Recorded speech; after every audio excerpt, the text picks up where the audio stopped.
A day without electricity. Hello, and welcome back to our English learning series. Today's story is about something that can happen to any of us. It is about a day that was very different and unexpected. It was a day without electricity. We use electricity for so many things every single day, often without thinking. This is the story of what happened when, for one whole day, we had no power at all. It started last Sunday morning.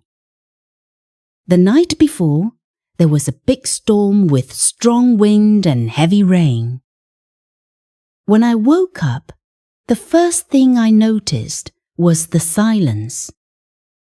It was completely quiet. Usually, I can hear the soft hum of the refrigerator in the kitchen. But this morning, there was no sound. I sat up in bed and tried to turn on my lamp. I pressed the switch, but nothing happened. The room was still dark. I pressed it again. Still nothing. That's when I realized the power was out. I got out of bed and opened the curtains. The sun was just beginning to rise, so the sky was a soft grey color. The natural light came into my room. I went to the kitchen.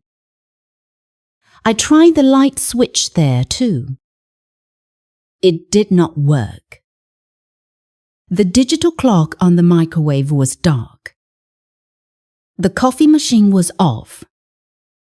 This was going to be a very different kind of day. My morning routine is usually the same. I make hot coffee, I have a warm shower, and I check the news on my computer.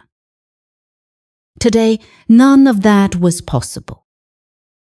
I could not make coffee because my coffee maker needs electricity. My shower was cold because the water heater is electric. And of course, with no power, there was no Wi-Fi, so my computer was useless. So, I had to change my plans. For breakfast, I had a bowl of cereal with cold milk. I ate by the window, watching the world outside. It was peaceful.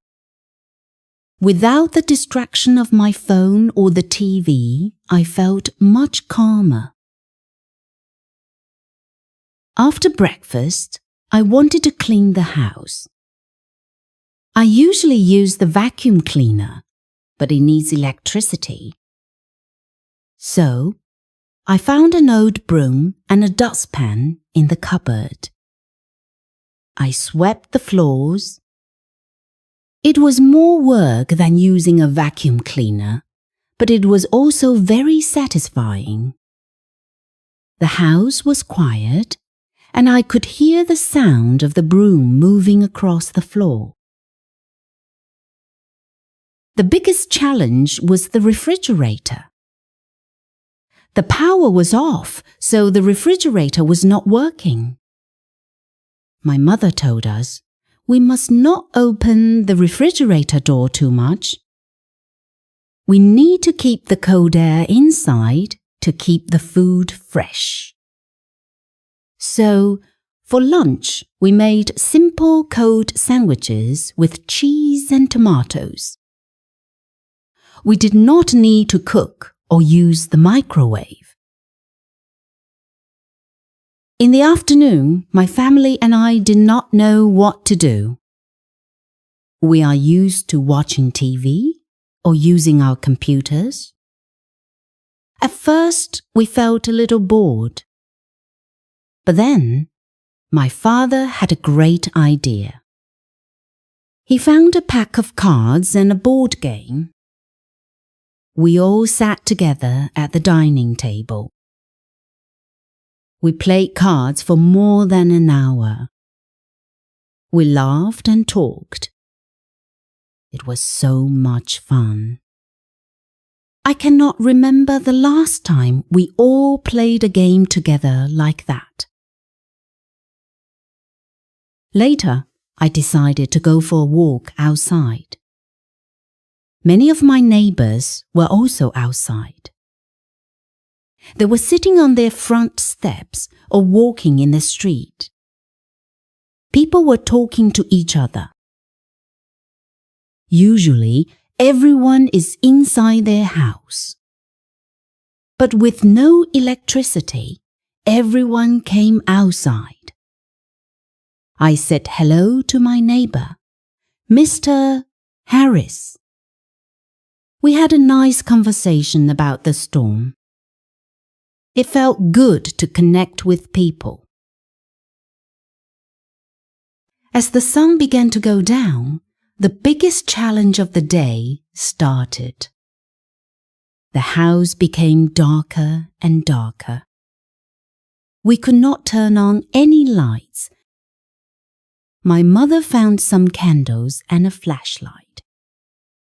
My father and I carefully lit the candles and placed them around the living room and kitchen. The house looked completely different in the candlelight. The light was warm and soft. It made long dancing shadows on the walls. It felt a little bit like living in the past, a long time ago. We ate dinner together by candlelight. The whole family sat around the table.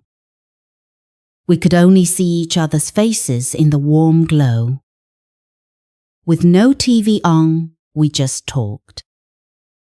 My father told stories about when he was a boy. My mother told us funny jokes. We all shared stories about our week. It was a very special dinner. After dinner, we could not watch a movie or play video games. So, we went outside to the backyard. The city was much darker than usual because all the street lights were off. And because the city was so dark, we could see the stars. There were thousands of them. They were so bright and beautiful. We just stood there for a long time, looking up at the amazing night sky. At around 9 p.m., we were all sitting in the living room, reading books with our flashlights.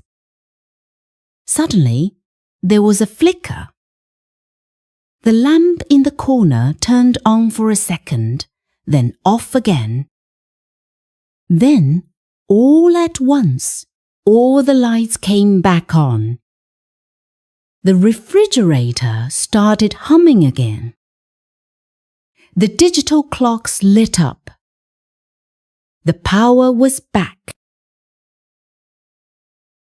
We all cheered. It felt good to have the lights back. But at the same time, I felt a little bit sad. The quiet, special time was over. That day, without electricity, was a challenge, but it was also a gift. It taught me how much we depend on power in our modern lives. But it also showed me that we can be happy without it. We found new ways to have fun. We spent more time together as a family. We talked more. We looked at the world around us instead of at our screens. It was a day that I will always remember.